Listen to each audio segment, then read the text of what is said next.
दोस्तों नमस्कार। मेरे YouTube चैनल पे एक बार फिर आपका स्वागत है।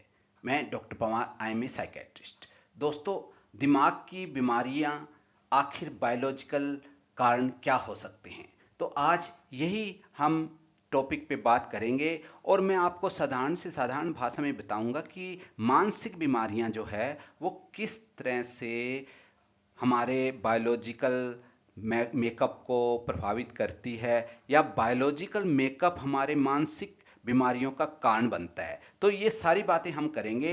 मेरी प्रार्थना है कि आप मेरे साथ बने रहें ताकि आपको एक एक चीज समझ आए कि हमारी मानसिक बीमारियों के पीछे आखिर बायोलॉजिकल कारण क्या है।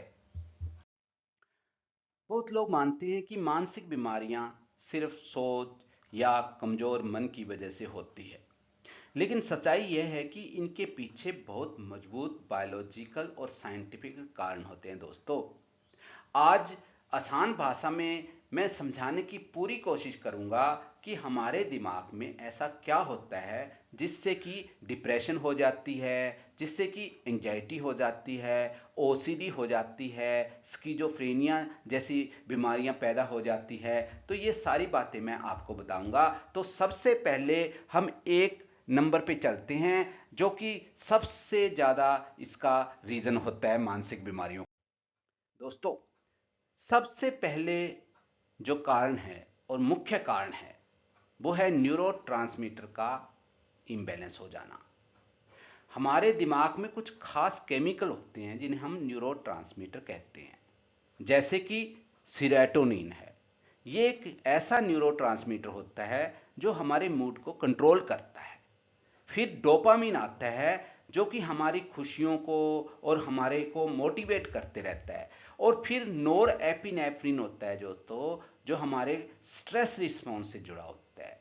जब इन केमिकल का संतुलन बिगड़ जाता है तो सीरोटोनिन और डोपामिन इनके अंदर बैलेंस जो बिगड़ने की वजह से बीमारियां पैदा होती है वो होती है साइकेट्रिक इलनेस। जैसे कि सीरोटोनिन की अगर कमी हो जाए तो डिप्रेशन हो जाता है, एंजाइटी हो जाती है। इसी तरह से अगर डोपामिन बहुत ज़्यादा या बहुत ज़्यादा कम हो जाए तो स्किज़ोफ्रेनिया हो जाता है, मूड डिसऑर्डर हो जाता है, बाइपोलर डिसऑर्डर हो जाते हैं। इसलिए मेंटल इलनेस सिर्फ सोच नहीं है दोस्तों, बल्कि केमिकल इम्बैलेंस है। फिर इसके अंदर जेनेटिक्स कारण भी होते हैं। अगर आपके परिवार में किसी को मेंटल इलनेस है तो आपके अंदर भी इसका रिस्क बढ़ सकता है दोस्तों, क्योंकि अगर माता पिता को डिप्रेशन है तो बच्चों में रिस्क बहुत ज़्यादा हो जाता है।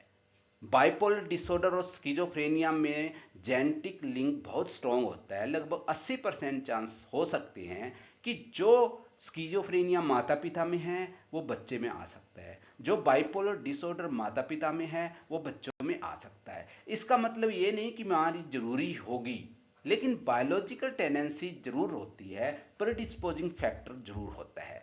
और ब्रेन स्ट्रक्चर और फंक्शन में बदलाव भी एक इसका कारण होता है। जैसे कि कुछ मानसिक बीमारियों में दिमाग के स्ट्रक्चर और काम करने के तरीकों में बदलाव हो जाता है।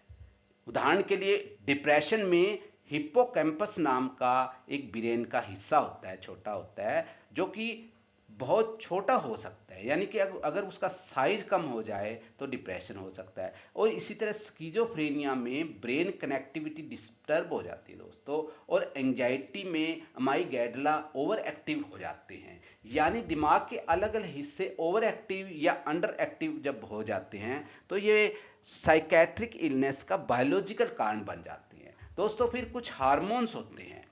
हार्मोन की वजह से भी हमारे साइकेट्रिक इलनेस होने की चांस बढ़ जाते हैं।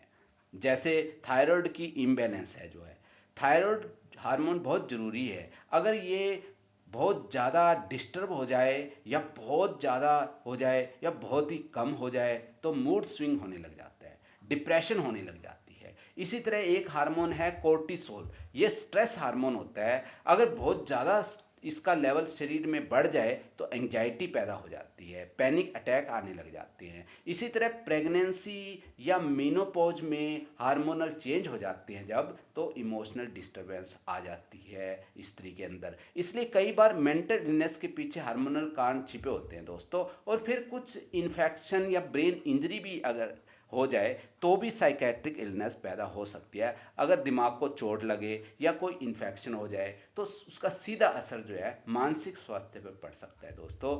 जैसे अगर हेड इंजरी हो जाए किसी को तो पर्सनैलिटी चेंज होने के चांस रहते हैं। उसी तरह ब्रेन इन्फेक्शन हो जाए, जैसे ब्रेन के अंदर किसी तरह का कोई इन्फेक्टेड चीज चली जाए, बैक्टीरिया, वायरस, तो कंफ्यूजन, बिहेवियरल चेंजेस आ सकते हैं उसमें। इसी तरह से स्ट्रोक की अगर शिकायत हो जाए किसी को तो डिप्रेशन या इम्बैलेंस हो जाता है इमोशन का। यह भी एक स्पष्ट बायोलॉजिकल कारण है दोस्तों। फिर एक रीजन ये है कि अगर किसी को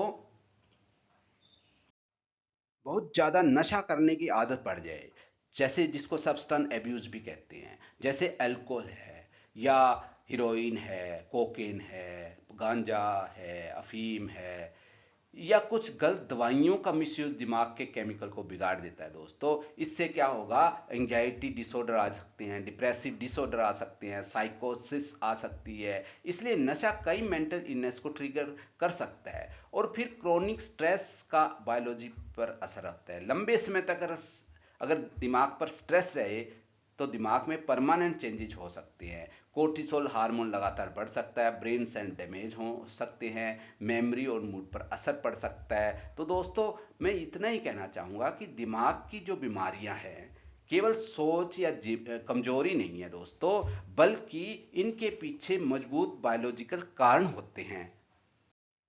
इसलिए मरीज को पागल कहना गलत है, ये बहुत ही गलत बात है। और इलाज लेना उतना ही जरूरी है जितना, जैसे कि डायबिटीज मरीज को, ब्लड प्रेशर के मरीज को, कैंसर के मरीज को, तो ये दवाइयाँ लेना बहुत जरूरी है दोस्तों।